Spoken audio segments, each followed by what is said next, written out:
Mes chers amis,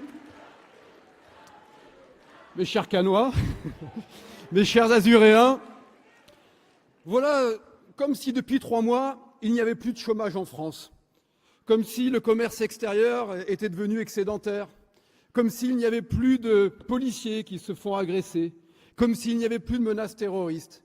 Et pourtant, jamais notre commerce extérieur, avec 48 milliards 500 millions, n'a été autant déficitaire. Jamais l'insécurité n'a autant régné sur notre territoire. Jamais le chômage, hélas, n'a été aussi élevé. Jamais la pauvreté n'a atteint 9 millions de personnes en France, chez nous. Jamais la dette publique n'a été aussi forte, avec 2160 milliards d'euros. Jamais les prélèvements obligatoires, les impôts et les charges n'ont autant été sclérosantes pour l'investissement, pour la consommation, pour l'économie. François Hollande est toujours là. Nous l'avions oublié. Il est temps de le balayer, de faire la place à l'alternance. Et oui, Christian, tu as raison. L'exigence est au rassemblement. Cette salle si remplie, le panel des personnalités ici présentes autour de toi, François, grâce au dynamisme d'Éric Ciotti qui nous rassemble aujourd'hui, avec la présence de Jean Leonetti, de Michel Tabarot, de Bernard Brochant, évidemment, de toutes celles et tous ceux qui nous ont rejoints, de Jean-Claude Guibal. Et pardonnez-moi pour ceux que je ne cite pas. Oui, la Côte d'Azur est rassemblée et réunie pour faire gagner François Fillon, pour faire gagner la France. Cette exigence de rassemblement, elle porte aujourd'hui un nom, c'est une espérance. Cette espérance, c'est François Fillon. J'appartiens à... Elle nécessite de la transcendance. Elle nécessite d'arrêter les petits intérêts particuliers. Elle nécessite de cesser la godille. Elle nécessite d'aller droit au but pour faire gagner notre pays. J'appartiens à une famille de sportifs et d'artistes reconvertis dans le petit commerce.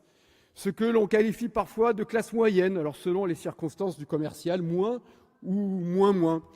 Et cette France majoritaire, hors des écrans radars, celle qui est aujourd'hui présente, François, dans cette salle, celle que tu rencontres à chacun de tes déplacements en France.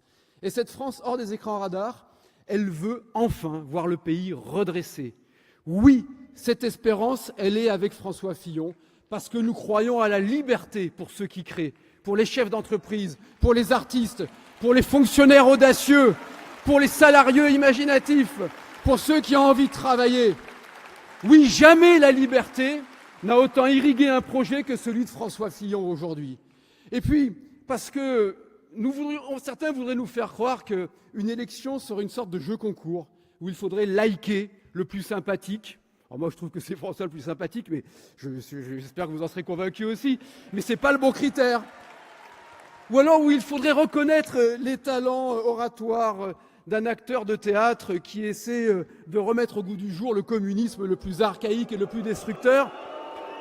Ou alors encore, il faudrait au moment du vote choisir l'humeur, celle qui rabougrit la France, celle qui la rétrécit, celle qui l'amènerait à la faillite et au déshonneur, celle de Madame Le Pen. Bref, face au danger absolu du communisme, face au rétrécissement de la France et à la trahison des valeurs, et puis face aussi, il faut le dire, à cette espèce de conformisme énarchique qui voudrait continuer le déclin qui va faire exploser le pays, qu'on retrouve chez un candidat qui veut être notre président et qui estime qu'il n'y a pas de culture française.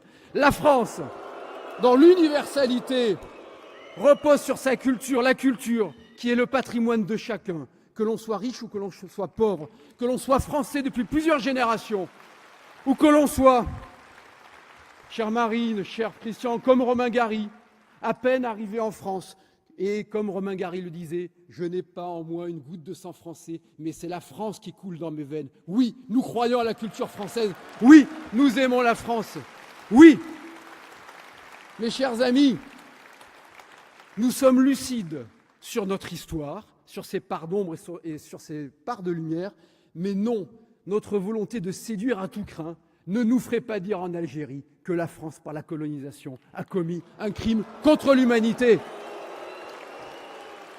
Alors j'appartiens à cette France-là qui veut qu'on redonne de la liberté à ceux qui créent, qui veut que chaque Français, quelle que soit son origine, soit fier d'être français, devienne un héritier de la culture française. C'est cela l'ambition qui nous porte.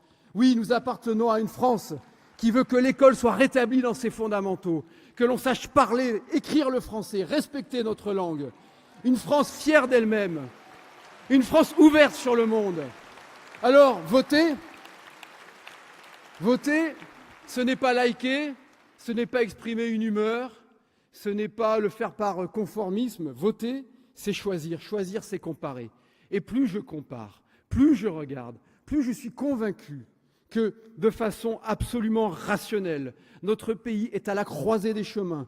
Soit il s'écroule et il s'effondre, pris par la bien-pensance de la boboïtude. Alors il y a la boboïtude conformiste, celle qui pense qu'en taxant l'investissement, on va redresser le pays, qu'en travaillant moins, on va redresser le pays. Et puis il y a aussi une sorte de bobolchevisme que l'on retrouve chez Jean-Luc Mélenchon, une espèce de communisme mondain. Le communisme n'est jamais mondain, le communisme est toujours une tragédie.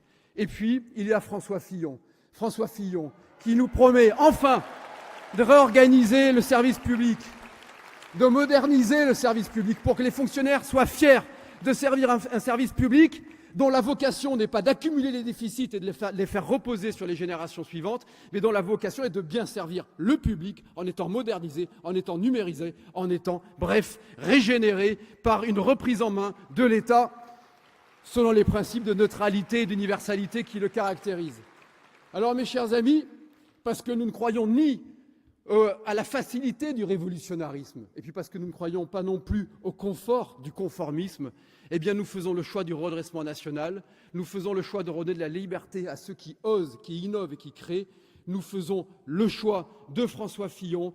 Votons François Fillon.